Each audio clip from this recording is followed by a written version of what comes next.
오늘은 소비자 라이프 스타일을 살펴보도록 하겠습니다. 이 소비자 라이프 스타일이라는 것은 우리 소비자 심리학에서 앞에 초반에 살펴본 소비자의 변화, 그 트렌드의 변화 모습하고 사실 라이프 스타일은 뭐 어느 정도 겹치는 부분도 있어요. 근데 이제 이 라이프 스타일이라는 것은 트렌드, 변화 추세보다 좀 더 장기적으로 이렇게 이루어지는 부분이라고 볼 수 있는데, 라이프 스타일이 왜 필요하고 마케팅에서 왜 중요한지에 대해서 살펴보는 시간이 되겠습니다. 라이프 스타일이란 뭔가? 그래서 이제 몇 가지 라이프 스타일의 정의를 내린 부분에 대해서 좀 살펴보면, 경험해보지 못했으나 익숙한 이라고 라이프 스타일을 짧게 얘기를 하고 있어요. 누군가는 이를 멀티의 확장이라고 부른다. 또 누군가는 플랫폼의 진화라고 부른다. 중요한 것은 소비 행위 패턴에 있어서 공유된 가치와 취향이 다양화되고 있다는 것이다. 그래서 우리 네이버 백과사전에 보면 라이프 스타일을 이렇게 정의를 내리고 있습니다.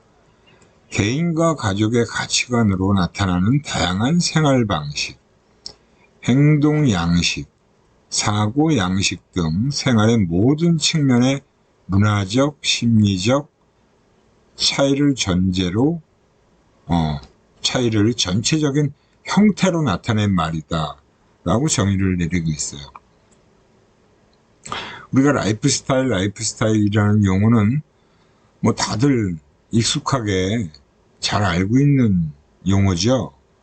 그래서 굉장히 쉬운 용어다라고 볼 수 있는데, 뭐 다양한 데서 라이프 스타일에 대해서 많이들 활용을 하고 있습니다.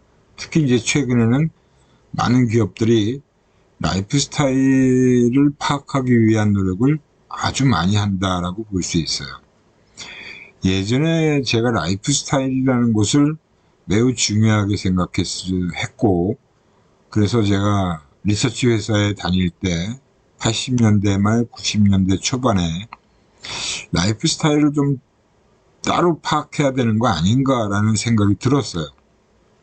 그래서 제가 닐슨에 다니고 있을 때 본부장님한테 라이프 스타일 조사를 좀 하는 게 좋지 않겠냐.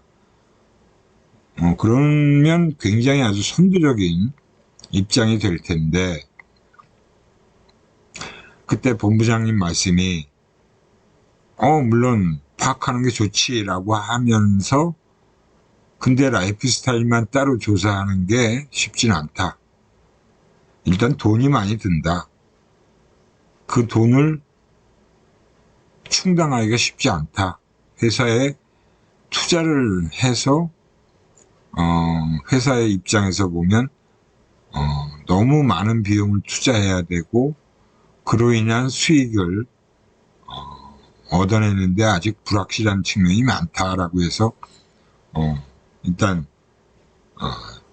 거절당했어요. 제가 이제 제안을 했는데, 그 이후에도 저는 라이프 스타일에 대한 관심이 많았고, 조사회사뿐만이 아니라 광고회사에 있을 때도, 또 광고주에 있는 회사에 있을 때도 라이프 스타일에 대한 관심을 갖고 꾸준히 많은 신경을 써왔습니다. 그래서 이 라이프 스타일이라는 게 뭔지 한번 쭉 살펴보고, 라이프 스타일 조사를 통해서 어떤 데이터들을 얻어낼 수 있고, 그 얻어낸 데이터를 어떻게 활용하는지에 대해서 쭉 살펴보도록 하겠습니다. 일단 뭐 라이프 스타일의 연구 배경에 보면, 일단 이케아라는 회사가 자기네 가구를 팔면서 다양한 가구로 연출한 실내 집안의 그런 모습들이에요. 그리고 뭐 무지라는 일본 회사, 그 다음에 자라, H&M, 다이소 이런 데들이 라이프 스타일을 가지고 마케팅에 활용한 기업들이고 라이프 스타일을 매우 중요하게 생각하는 기업들이다라고 볼 수 있습니다. 뭐 라이프 스타일 플랫폼이라고 하는 코엑스몰에 가면 다양한 그 매장들이 쫙 만들어져 있어요. 뭐 보령 메디앙스에서 운영하는 크레들 투 크레들이라는 매장도 있고요. 이철 헤어커커라는 데서 운영하는 보헤라는 헤어샵이 있고요. 그리고 뭐 SSG 신세계죠. 푸드마켓. 그다음에 고멧 뭐 사구사라는 갤러리아에서 운영하는 매장을 볼 수 있습니다. 최근에 많은 기업들이 그만큼 라이프 스타일을 표방하는 매장들을 많이 만들어 놓고 있다라고 볼 수 있어요. 그래서 이 놈코어라는 용어가 있는데 놈코어는 표준, 놈이라는 말이죠. 놈이 바로 표준이다라고 하는 거고 하드코어의 핵심이라고 하는 말을 합쳐서 신조어로 주로 패션 업계에서 쓰여왔다라고 볼 수 있는데 최근 뉴욕 타임즈는 놈코어를 새로운 평범함이라고 소개를 하고 있답니다. 복잡한 세상에 더욱 단순하고 반복적인 습관을 생활 전반에 행동함으로 자신의 가치를 표현하는 남들과 다르다라는 과장된 것을 덜어내고 동일함에 동조하는 또 다른 표현이다라고 정의를 내리고 있어요. 이것도 라이프 스타일의 일의 일종이다라고 얘기를 할 수 있죠. 놈코어다라는 용어도. 특히 이제 우리가 잘 알고 있는 뭐 지금은 세상을 떠났지만 애플의 스티브 잡스, 그죠? 스티브 잡스. 그리고 지금은 메타라는 페이스북의 창업자 마크 주커버그. 이 두 인물을 이렇게 놓고 보면 라이프 스타일을 굉장히 중시하는 CEO였다라고 볼 수 있어요. 그 CEO임에도 불구하고 항상 제품 발표회나 회사의 대표로서 기자들과 마주할 때도 보면 항상 청바지 스타일의 검은 티셔츠를 입고 있습니다. 그게 거의 변하지 않고 있어요. 90년대 후반부터 2000년, 2010년까지의 이 사람의 복장 스타일이에요. 그리고 이 메타의 지금 CEO인 마크 주커버그도 후드티, CEO가 이렇게 후드티를 입고 있습니다. 이것도 일종의 물론 자기의 표현 양식이긴 한데 이것이 하나의 또 라이프 스타일의 일종이다라고 볼 수 있죠. 라이프 스타일을 그럼 왜 연구해야 되는지, 라이프 스타일이라는 게 뭐길래 이렇게 자꾸 연구를 따로 해야 되는지가 계속 사실은 기업들의 관심을 끌어온 것도 사실이에요. 국내에서는 광고 대행사인 제일기획이 라이프 스타일 연구를 처음 시작한 회사입니다. 라이프 스타일 데이터를 모으기 위해서 라이프 스타일 조사를 단독으로 실시한 회사이기도 해요. 국내에서 최초로. 그게 아마 91년인가 92년인가 그렇습니다. 그래서 라이프 스타일 조사를 하기 위해서 일본에 일본 제휴사인 광고 대행사에 가서 라이프 스타일 조사를 하고 있는 그런 사례들을 쭉 수집하고 모아서 국내에 와서 라이프 스타일 조사를 시작한 회사가 바로 제일기획이에요. 그 당시에는 아무 어떤 대행사도 국내에서는 라이프 스타일 조사를 하려고 하는 시도조차 못하던 때에 제일기획이 처음으로 시작을 했죠. 뭐 그 이야기는 또 뒤에 또 나오는 내용에 따라서 또 중간중간에 제가 또 좀 하도록 하고요. 라이프 스타일을 왜 연구해야 되느냐?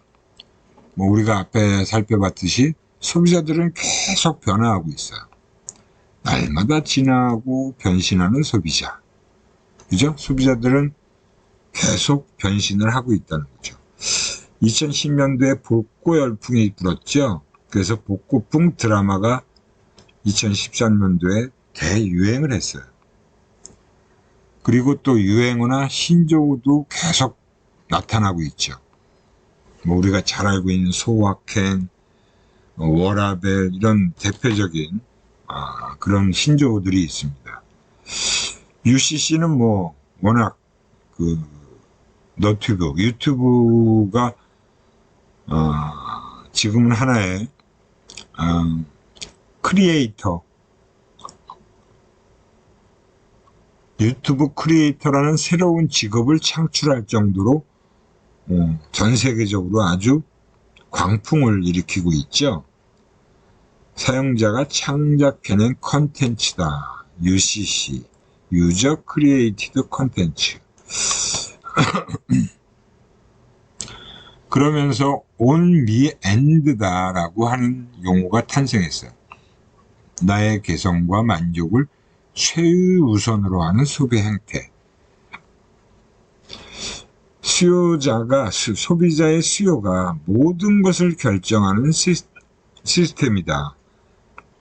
온 디맨드에서 유래한 용어로 온 디맨드에서 미의 의미가 강조되면서 만들어진 용어다. 온 미엔드다라고 하는 거죠. 온 미엔드가 사치스럽게 소비하는 것이 아니라 자신의 재정 상태를 확실히 파악하고 다양한 경로로 꼼꼼하게 정보를 수집해 만족감을 극대화할 수 있는 상품을 소비한다라고 하는 거죠. 이게 이제 최근에 나타나고 있는 소비 트렌드의 하나라고 볼 수 있습니다. 그래서 라이프 스타일을 왜 연구해야 되는지, 왜 시대별로 세대의 특징들을 파악하고 조사해야 되는지. 그래서 우리가 80년대, 제가 대학 다니던 시절이죠. 그때 386 세대라고 얘기를 해요. 60년대생 출생한 세대로 80년대 대학 생활을 하고 높은 사회의식을 가지고 있는 세대다. 뭐 운동권 세대라고도 얘기를 합니다. 제가 대학 다니던 시절에 민주화 운동을 엄청 강렬하게 했죠. 그래서 결국은 1987년도에 민주화가 되기 시작했어요. 결국은 그런 대학생들의 민주화 시위를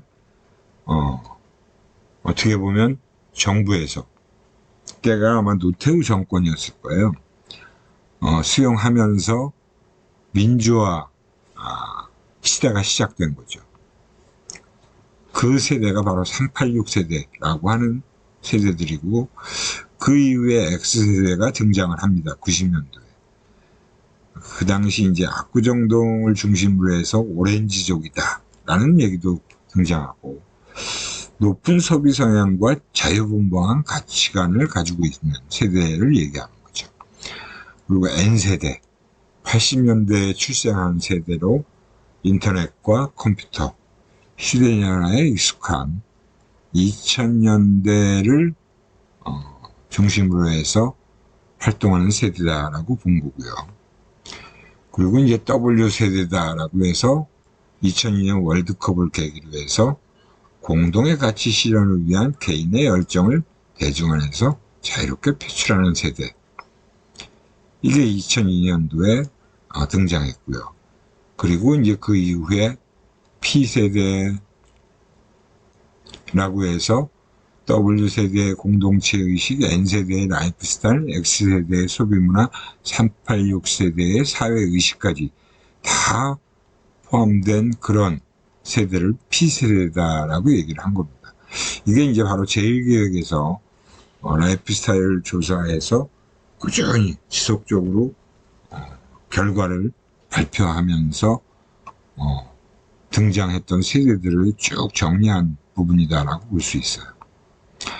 그리고 이제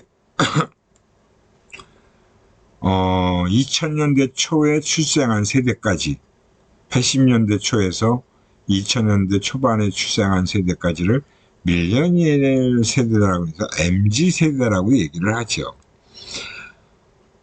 이 MZ 세대의 등장이 많은 사회 각 분야에서 많은 변화를 일으켰어요. 사실은.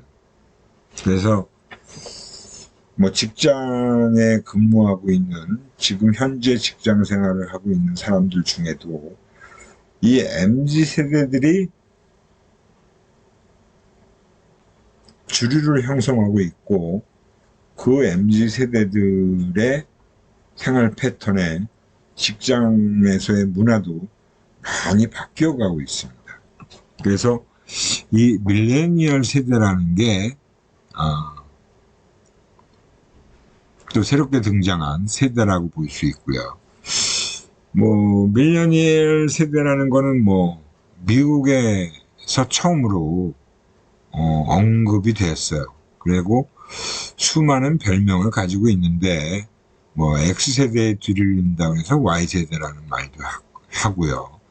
뭐 미제네레이션이라고도 불리기도 했고, 뭐 새천년 세대다, 밀레니얼 시대를 맞이해서 뭐 그런 용어들을 계속 쏟아내고 있는 상황이었죠.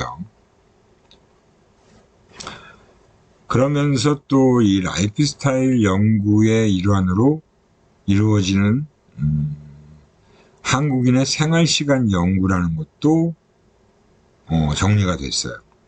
그래서 이 생활시간을 연구한다는 것도 굉장히 의미 있고 중요한 그런 작업이다라고 볼 수 있습니다. 생활 24시간을 어떻게 활용하고 어떻게 소비하는지를 쭉 정리해 놓은 거예요. 근데 그게 세대 간의 차이가 있어요. 동일하지가 않다는 거죠. 그래서 이 세대 간의 라이프 스타일 연구를 통해서 이런 생활 시간 연구 결과도 정리해 놓은 그런 자료라고 볼 수 있고요. 그래서 뭐 2010년도에 라이프 스타일 키워드로 이러한 키워드가 등장했습니다. 그래서 건강, 가족, 나홀로, 가사 분담, 정보 홍수 탈출, 유라인 유희, 루미 건조 3040, 이런 식으로 키워드를 뽑아낸 것이 바로 이런 시간 연구를 통해서 정리한 결과다라고 볼 수 있습니다. 뭐 성인의 24시간 사용 현황을 분석한 거예요. 20살 이상의 성인의 하루를 가지고 보니까 수면과 식사, 간식은 필수 생활 시간이라고 볼 수 있는데 한 10시간 38분 정도. 그리고 여가 생활 시간에 4시간 48분. 그 외에 의무 생활 시간이다. 가정 돌보기, 그 다음에 가정 관리, 이런 것들이죠. 그래서 이렇게 크게 세 가지 파트로 구분해서 정리를 해놓은 거다라고 볼 수 있고요. 라이프 스타일 연구의 중요성이다라고 해서 이것도 그 LG 경제연구에서 발표한 저널에서 아마 이런 라이프 스타일 연구의 중요성을 정리해 놓은 글이라고 볼 수 있습니다. 고객 행동 연구의 중요성이 커짐에 따라 많은 기업들이 고객 행동을 관찰하고 가정 방문을 수행하고 있다. 그만큼 그냥 조사만 가지고는 이제 불충분한 거예요. 그래서 고객 행동을 관찰하고 직접 가정 방문을 해서 뭐 카메라를 달아놓고 관찰하고 그런 작업들을 한 거죠. 최근 행동 연구들은 제품 및 서비스 사용 상황에 국한해서 이루어지는 경우도 적지 않다. 그러니까 사실은 너무 제품이나 서비스의 사용 상황에 국한된 부분이 많았다는 거고요. 근데 소비자들이 자사 또는 타사 제품을 사용하는 과정에서 의식적 또는 무의식적으로 불편하게 여기는 것이 무엇인가를 짚어내는 데 중점을 두고 있는 거예요. 근데 무의식적인 거는 바로 조사를 통해서 파악하는 것이 아니라 관찰을 함으로써 어느 정도 파악을 할 수 있죠. 그래서 고객 통찰력을 제고하기 위해서는 제품이나 서비스 차원을 넘어서 보다 근본적인, 근원적인 행동 연구가 필요하다는 얘기죠. 그래서 고객들이 어떤 삶을 살아가고 있는지 그들의 삶을 총체적으로 이해해야 된다라고 하는 겁니다. 고객 시간 연구는, 고객 생활 실현 연구는 이러한 측면에서 기업에게 큰 도움이 될 것이다. 이 시간 연구에 대한 내용 정리가 바로 LG 경제연구소에서 나온 그런 내용이다라고 볼 수 있었어요. 그래서 라이프 스타일을 연구해야 되는 부분은, 이 라이프 스타일 연구가 필요하다는 부분은 다들 알고 있어요. 근데 막상 라이프 스타일을 파악하기 위해선 대규모의 조사가 필수적입니다. 그러니까 어떤 제품이나 어떤 특정 서비스와 관련된 라이프 스타일만 파악해서는 안 되고, 한 사람의 소비자의 총체적인 측면을 파악해야 되는 거예요. 그게 라이프 스타일 조사인 거죠. 그 라이프 스타일 조사의 또 필요성에 대해서 또 얘기해 놓은 부분이다. 서로 다른 소비자, 같은 제품을 놓고도 남성과 여성이 다르게 생각을 해요. 냉장고는 주부의 자존심이야, 여성들은. 남성들은 냉장고면 다 같은 냉장고지 안 그래? 그냥 별로 냉장고에 대해서 그렇게 다른 의미를 두지 않는다는 거죠. 그리고 예전에 청소년들을 대상으로 한 TTL 통신 광고가 있었어요. 기성세대는 저게 도대체 무슨 소리야. 그리고 한국적인 것과 서구적인 것은 다른 가치와 의미를 제공해줘요. 우리나라에선 정을 강조한 광고도 등장했죠. 고향의 맛 다시다, 초코파이 정 광고. 서구적인 부분은 또 사랑을 움직이는 거야. 그런 어떤 부분을 가지고 또 광고를 만든 사례도 있어요. 그래서 시장의 중심 소비였던 부분이 시장 중심의 소비가 이루어졌었어요, 예전에는. 그래서 기업 위주로 대량 생산만 하면 됐던 시대에서 이제는 더 이상 그런 소비가 이루어지지 않고 있죠. 보편적인 소비자가 합리적인 구매를 한다라는 그런 시대가 있었던 반면에 개인화된, 개별화된 소비자들이 개성적인 구매를 하는 시대가 된 거예요. 개성적인 구매. 그래서 기업 입장에서는 다양한 마케팅 활동을 해야 되고 세분화된 다양한 제품들을 소비자에게 선을 보여줘야만 됩니다. 소비자들이 소득순이 증가되고 소비자들의 욕구도 굉장히 다양하게 변화하고 있죠. 그죠? 그건 우리가 이미 앞에서 소비자들의 트렌드 변화를 살펴보면서 어느 정도 엿볼 수 있었어요. 그래서 사회 변화가 소비자의 변화를 이끌게 되고 소비자들의 변화된 부분이 굉장히 빠르고 다양하게 변화하면서 10인 10세계, 1인 10세계 소비자의 모습이 나타나는 거예요. 그럼 기업은 과연 어떻게 대처를 해야 되느냐.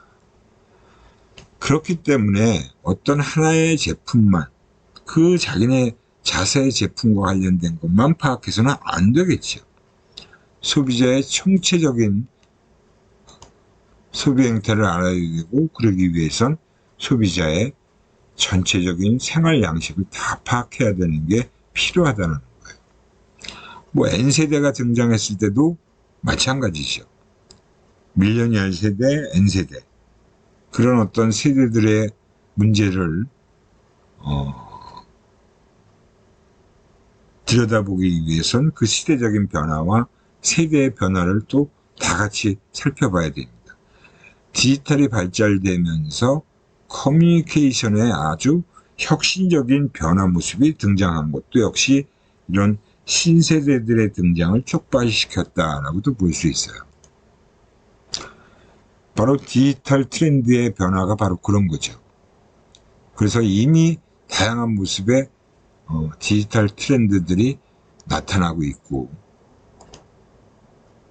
그죠? 그래서 그런 반면에 또 엔티 디지털 트렌드도 나타나요. 너무 디지털의 어떤 그 변화의 모습이 다양하고 막 혁신적이고 빠르고, 그런데 그 속에서 오히려 그런 디지털을 좀 반대하는 디지털 트렌드에 역행하는 모습도 나타나더라는 거죠. 그죠? 그런 부분들이 또 2000년대 초반부터 2010년, 2020년 사이에 많이 나타났어요. 이런 그 모습들이 반 디지털 트렌드도 어느 정도 나타났다는 거죠. 지금도 일정한 수준의 그런 그 예전 향수에 젖어서 소비를 하는 복고가 유행을 하고, 그 다음에 오히려 젊은 사람들이 예전의 그런 중년들의 시대의 그런 모습들을 또 새롭게 여기는 그런 모습도 나타납니다. 그래서 다시 한번 그 MZ세대, 밀레니얼과 G세대를 합쳐서 MZ세대다라고 얘기를 하고 있고, 최근에 2010년 이후에는 알파 세대도 등장했다라고 얘기를 하고 있어요. 근데 최근에 직장 다니는 사람들은 이 MZ세대의 문제를 굉장히 중요하게 들여다보고 있고, 그로 인해서 많은 부분이 직장의 그 조직 문화까지도 바꾸고 있는 그런 상황이다라고 볼 수 있습니다. MZ세대의 가장 특징적인 부분을 키워드로 얘기한 부분이 바로 디깅 소비라는 게 있습니다. 디깅이라는 것은 파는 거죠. 그리고 발굴하다 이런 뜻이 있어요. 그래서 그런 뜻으로 디깅을 활용한 합성어예요. 자신이 선호하는 물건이나 품목에 깊게 파고드는 행위를 의미하는 신조어라고 얘기를 합니다. 그래서 멤버십, 요새 구독 서비스 엄청 확산됐죠. 굉장히 다양하게 구독 서비스가 늘어나고 있어요. 이런 것도 구독하나 할 정도로. 그죠? 거기다가 또 LG텔레콤에서는 그런 구독을, 멤버십을 가입함으로 해서 다양한 구독 서비스를 이용할 수 있게 계속 변화하는. 이게 바로 이제 최근에 MZ세대들의 취향을, 맞춘 그런 서비스다라고 볼 수 있죠. 그래서 이 MZ세대를 중심으로 해서 구독 서비스가 매우 증가했고, 가입자 수도 굉장히 늘어나고 있죠. 유료 멤버십 서비스를 제공하는 부분들이 계속 증가하고 있다라고 볼 수 있습니다. 사실은 그 두 얼굴의 소비자다라고 해서 소비 문화를 우리가 양면적으로 좀 얘기할 수 있는 부분이 있죠. 그래서 소비자의 보편성도 얘기를 하지만 소비자의 특수성이라는 부분도 고려를 해야 되죠. 서구의 문화가 이미 우리나라에 많이 다양하게 자리 잡고 있어요. 또 한국적인 소비 문화라는 것이 또 지금 글로벌리하게 굉장히 많은 나라에 우리 K-팝이 선풍적인 인기를 끌면서 우리 한국 콘텐츠, 그죠? 넷플릭스가 또 우리 한국의 드라마나 영화를 넷플릭스를 통해서 많이 알리고 있잖아요.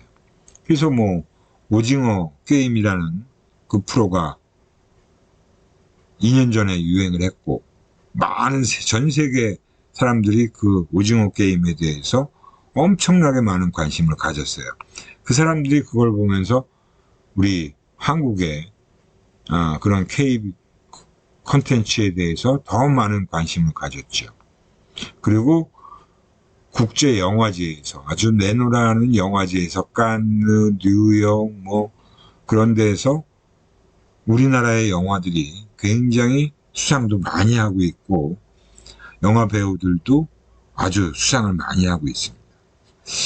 그런 걸 보면 우리 한국 문화가 이 외국의 다양한 나라에 영향을 미치고 있는 것도 굉장히 특징적이다라고 볼 수 있어요. 근데 우리 한국 소비의 경우는 한국의 소비, 독특한 소비 문화에 대해서 관심을 가질 수밖에 없잖아요. 그죠? 외국 기업이 들어오면 이 한국인들의 소비 문화를 또 파악하는 게 가장 선행적으로 해야 될 일이에요. 그래서 우리가 한국인들만의 독특한 소비 문화라고 할 수 있는 것이 몇 가지 있는데, 뭐 과시적 소비를 좀 하고, 대기업 제품들을 선호하고, 또 체면 소비, 제조국을 중시하더라.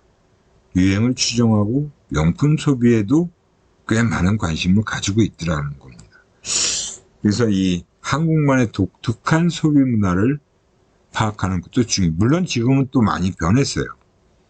이 한국인만의 독특한 소비 문화도 최근엔 또 많이 바뀌고 있고, 세대가 또 변화하고 있기 때문에.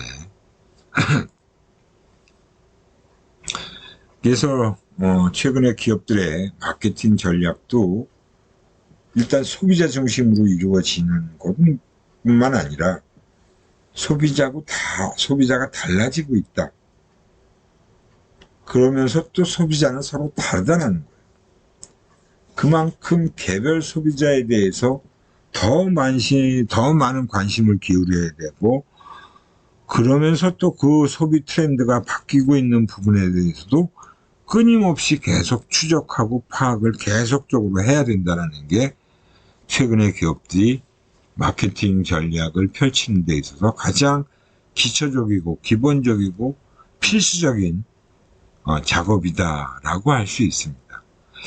예전에 기업의 입장에서 평변적인 전략들을 주로 사용해 왔다면, 이제는 사회의 변화 추세도 정확하게 파악을 해야 되고, 시장의 변화 모습도 살펴야 되고, 거기다가 소비자의 심리까지도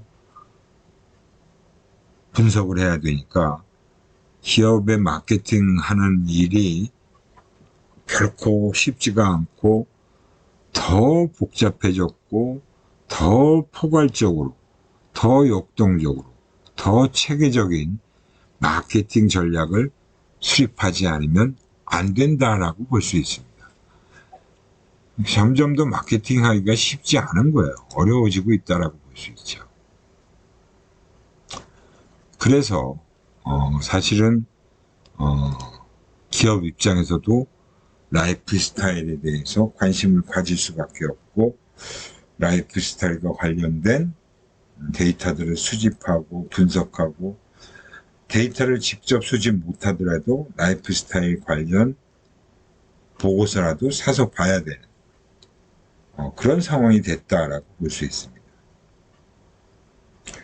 기업에서 직접 라이프 스타일 조사한다는 건 굉장히 어렵고 힘들어요. 제1기획도 자기네 광고주한테 이 라이프 스타일 조사한 결과 보고서를 다 제공해 주지는 않아요. 일부 관련된 내용만 어느 정도 제공을 하고, 제1기획의 광고 전략이나 마케팅 전략 수립하는데 단독으로 사용을 하죠. 아주 차별적인 데이터라고 해서 사용을 하고 있습니다. 또 근데 제1기획만 하는 것이 아니고, 제1기획을 뺀 나머지 이제 10대 광고 대행사 중에 6개 광고 대행사가 라이프 스타일 조사를 하기 위해서 같이 협력적인 작업을 시작해요. 그래서 한 회사당 5천만 원의 비용을 다 각출하고 3억 원 정도의 비용을 가지고 6개 대행사가 라이프 스타일을 한 조사회사에 맡겨가지고 데이터를 수집하기 시작했어요. 그게 제가 광고 대행사 다니던 90년도 중반에 시작이 됐어요. 제가 다니던 그 한컴이라는 광고 대행사도 라이프 스타일 조사에 참여를 했고, 6개 광고 대행사가 모여서 조사를 시행하고 데이터를 다 6개 광고 대행사에 나눠주는 거죠. 공유하는 거다라고 볼 수 있습니다. 물론 그거 활용하는 거는 그 광고 대행사 자체에서 자체적으로 분석하고 활용을 해요.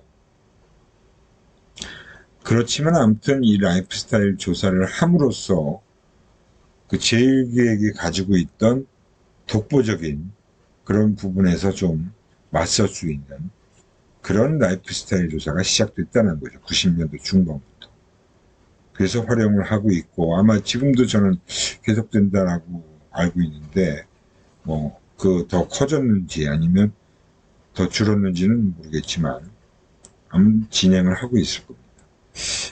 라이프 스타일에 대한 이해를 하기 위해서 라이프 스타일 조사라는 게 시작됐는데, 이 라이프 스타일 조사는 미국에 있는 사실은 스탠포드 대학에서 시작이 됐어요. 그 라이프 스타일은 사람이 살아가면서 시간을 보내고 돈을 소비하는 전반적인 삶의 형태를 의미한다라고 볼 수 있고요. 그래서 라이프 스타일이라는 곳에는 이런 것들이 다 포함되어야 된다. 소비하는 상품과 서비스가 들어가야 되고, AI라고 얘기하는 액티비티, 하는 활동, 그리고 인터레스트, 소비자들이 갖는 관심 부분, 그리고 오피니언, 소비자들의 가치관과 의견을 표명하는 부분에 대해서 파악을 해야 된다는 거예요. 그래서 그런 AIO, 그리고 가치체계, 성격의 특성과 자아개념, 다양한 제품군에 대한 태도 등 모든 것들을 포함하고 있다라고 볼 수 있습니다. 그렇지만 일반적으로 라이프 스타일에는 AIO 접근 방식을 주로 사용하고 있고, 그렇게 된 거의 배경에는 바로 발스라는 것이 시작된 거예요. 밸류 앤 라이프 스타일 프로그램이다. 미국 스탠포드 연구소 SRI라는 곳에서 개발한 프로그램으로 소비자들의 가치관의 변화를 추적하는 조사로 거기에는 매슬로우의 욕구 이론이 바탕이 되고 있어요. 그래서 가치 개발 이론이다라고 해서 사회적 성취 가치와 행동 지향적 개인적 성취 가치에 근거를 두고 있는 발스1과 발스2가 만들어졌습니다. 발스1은 조금 집단이 적어요. 그만큼 처음 시작했을 때만 해도 집단을 더 세분화시키지 못했지요. 그래서 외부 지향적, 내부 지향적, 욕구 충동형, 통합형으로 분류를 하고 있는 게 발스1이에요. 그런 반면에 발스2는 소비자들을 좀 더 세분화해서 8개의 집단으로 분류를 하고 있어요. 그래서 그 8개의 집단을 가지고 분석을 하는 거예요. 성취자 집단, 신뢰자 집단, 성취 추구자 집단, 노력가, 경험자 집단, 제작자 집단, 실현자 집단, 분투가 집단, 이렇게 8개의 집단으로 분류를 해서 분석 결과가 나온 거죠. 원래 이 자세한 내용은 여기 나와 있는 홈페이지 주소에 들어가 보면 좀 더 이 내용에 대해서 파악을 하실 수 있을 겁니다. 참조하시기 바라고요.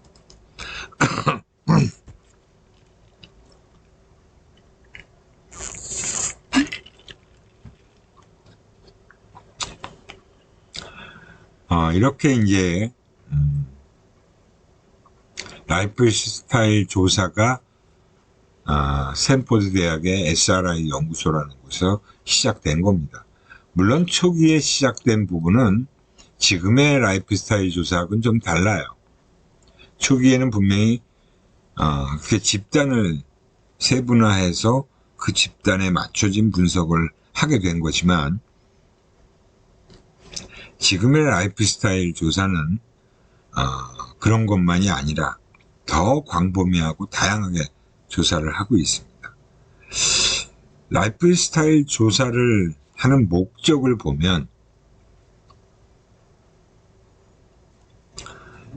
대표적인 시장 세분화의 기준이라고 할 수 있는 인구 사회 지리적 요소만을 가지고 시장을 분석해서 마케팅 전략을 수립해 왔는데 이제는 그것만 가지고는 역부족이다라고 볼 수 있어요. 이제 그렇게 해서 세분화하는 거는 별 도움이 안 되고 실효성도 없어요. 소비자 욕구가 다양화되고 고급화되고 개인화되는 추세 속에서 소비자의 관심, 태도, 활동 영역, 그러니까 AI를 중심으로 파악을 해서 라이프 스타일을 보이는 집단으로 묶어요. 같은 유형의 집단으로, 같은 성향을 가진 사람들끼리. 그래서 이들 집단 속으로 자사 제품과 기업을 파는 것이 현대 마케팅의 관심사라고 볼 수 있습니다. 그렇지만 대부분의 기업들은 그렇게 할 수가 없는 거예요. 왜? 데이터가 없으니까. 그래서 대부분 인구사회 지리적 요소로 시장 세분화를 할 수밖에 없고 단편적인 자사 제품 관련된 조사를 해서 그나마 자사 제품과 관련된 데이터를 중심으로 해서 일부 라이프 스타일도 파악하기는 합니다. 하지만 전반적인 소비자의 라이프 스타일은 파악하기가 쉽지가 않지요. 그래서 기존의 세분 시장 속에서 좀 더 빨리 인식할 수 있고 인식시킬 수 있는 그런 광고 컨셉이나 마케팅 컨셉을 찾아내기 위한 그런 작업을 하는 것이다 라고 볼 수 있어요. 그러니까 라이프 스타일 조사는 반드시 필요한 조사인데 단일 회사가 수행하기엔 너무 비용이 많이 들어요. 그러니까 90년대에 한 3억 정도 들었다면 지금 더 들겠죠. 아니야, 더 들지 않을 수도 있어요. 예전에는 오프라인 방문 조사를 했기 때문에 더 많은 비용이 들었는데 요즘은 인터넷에서 충분히 가능하죠. 제가 사실은 엠브레인이라는 회사에 들어가서 실제로 90년대 후반부터 2000년대 초반에 라이프 스타일 조사를 실제 진행을 했던 사례가 있어요. 그때도 한 비용을 2억 5천에서 한 3억 사이의 비용을 들여서 라이프 스타일 조사를 실제로 수행했습니다. 그건 순전히 엠브레인의 자금만으로 돈을 들여서 한 조사였어요. 엠브레인 같은 경우는 지금은 코스닥 상장이 돼 있는 상장회사예요. 조사회사에서는 최초로 상장을 한 거죠. 그때도 이미 투자를 많이 받았어요. 벤처기업으로 출발을 했기 때문에 제일 처음에 패널 리서치라는 곳으로 출발을 해서 엠브레인이라고 사명을 바꿨죠. 그러면서 이제 다양한 투자를 받아서 그런 여력이 좀 있었던 회사였습니다. 그래도 2억 5천에서 3억을 투자해서 사실은 수익을 많이 못 건졌기 때문에 좀 어려움을 겪었어요. 그리고 대표이사하고 이제 제가 그때 기획조사팀의 이사 직위를 갖고 있었기 때문에 둘 중에 하나는 책임지고 회사를 나가야 되는 상황까지도 맞이한 거죠. 그래서 제가 나와서 책임을 지고 사표를 내고 나왔습니다.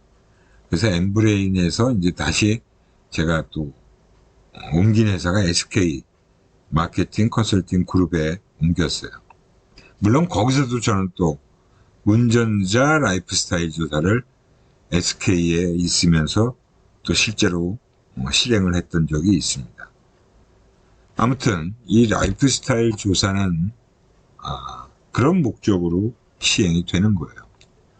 그래서 라이프 스타일 조사의 분석 방법은 라이프 스타일 항목이 엄청나게 많아요. 그래서 그 항목들을 요인 분석해서 몇 개의 차원으로 축소를 합니다. 그리고 군집 분석을 해요. 지난번에 제가 소비자 지각도를 그려내는 작업을 할 때도 이러한 작업을 동일하게 했지요. 제품 관련된 속성을 분석할 때 요인 분석을 해서 몇 개의 차원으로 축소를 하고 거기서 군집 분석을 해서 사용자들, 소비자들을 분류하는 작업까지 하고요. 그래서 그 세분 집단의 특성들을 파악해내는 거죠. 그래서 새로 진입할 시장을 선택하거나 제품 컨셉들을 발견해낼 수 있는 그런 것이 바로 라이프 스타일 조사를 통한 분석 방법이다라고 볼 수 있어요. 실제로 이러한 분석을 통해서 분석한 결과들은 다음 시간에 제가 또 이어서 설명을 드리도록 하겠습니다. 오늘은 시간이 거의 다 돼서 이 정도만 하고요. 다음 시간에 또 계속 설명을 드리도록 하겠습니다.